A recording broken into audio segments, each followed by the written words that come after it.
ছোট্ট শহরটির শেষ প্রান্তে, যেখানে নদীর ঢেউ চুপচাপ ধীরে ধীরে তীরে আছড়ে পড়ে, সেখানে বসবাস করত মেয়ে নিশা। নিশার জীবন অন্যদের মতো সাধারণ ছিল না।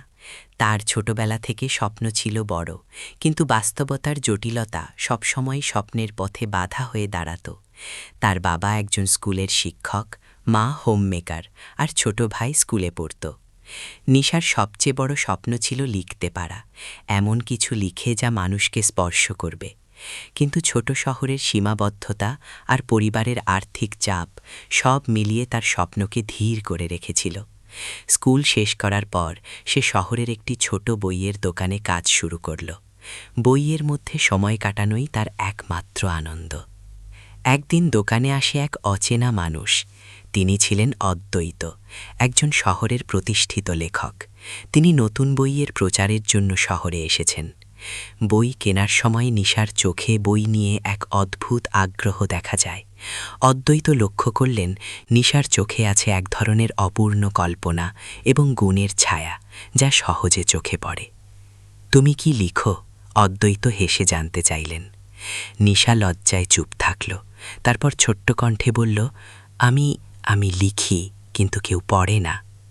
অদ্বৈত হালকা হাসি দিয়ে বললেন, লেখার মান মানেই মানুষ পড়বে এমন নয়, কিন্তু যদি তুমি সত্যিই লিখতে ভালোবাসো তবে লিখতেই থাকবে।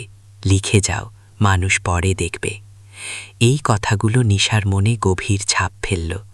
সে ভাবল, যদি একজন বড় লেখক এটাকে সত্যি মনে করে, তাহলে সেই কেন নিজেকে বিশ্বাস করবে না। এরপর নিশা নিজের জীবনে নতুন অধ্যায় শুরু করল। সে রাতে জাগে, দিনের কাজ শেষে খাতা কলম নিয়ে বসে গল্প লিখতে। শুরুতে লেখা ছিল কেবল নিজের জন্য, কিন্তু ধীরে ধীরে সে সাহস পেয়েছিল প্রকাশ করতে। কিছু গল্প তিনি স্থানীয় পত্রিকায় পাঠালেন। প্রথম কিছুটা প্রত্যাখ্যান হলো, কিন্তু তিনি থামেননি। 1 বছর পরে তার গল্পগুলোতে ঢুকে পড়ল মানুষের হৃদয়। স্থানীয় পত্রিকায় তার নাম ধরে প্রশংসা হলো। তখন একদিন অদ্বৈত তার কাছে এলেন। নিশা, আমি তোমার গল্পগুলো পড়েছি। তুমি শুধু নিজের শহরের নয়, দেশের অনেকের হৃদয় স্পর্শ করবে। কিন্তু তুমি চাইলে আমি তোমার প্রথম বই প্রকাশ করাতে সাহায্য করতে পারি। নিশার চোখে আনন্দের জল জমে গেল। ছোট্ট শহরের সেই মেয়েটি, যার স্বপ্নকে বাস্তবের ভাঁজে চাপা পড়ে, আজ নিজের স্বপ্নের পথ খুঁজে পেল। মাস কয়েক পর তার প্রথম বই প্রকাশিত হল। বইয়ের নাম রাখা হলো শেষ আলোয় হারানো স্বপ্ন।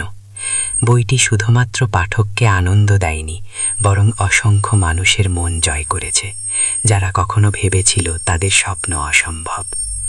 নিশার জীবনের সবচেয়ে বড় শিক্ষা ছিল, স্বপ্ন কখনো ছোট নয়, মানুষই ছোট করে দেয়।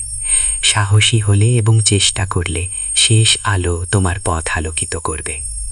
নিশা বুঝল, জীবনের পথে অনেক বাধা আসবে, কিন্তু যারা স্বপ্নকে বিশ্বাস করে তাদের জন্য বাধা শুধুই চ্যালেঞ্জ। গল্পটা ভালো লাগলে অবশ্যই শেয়ার, কমেন্ট করবেন আর লাইক দিবেন।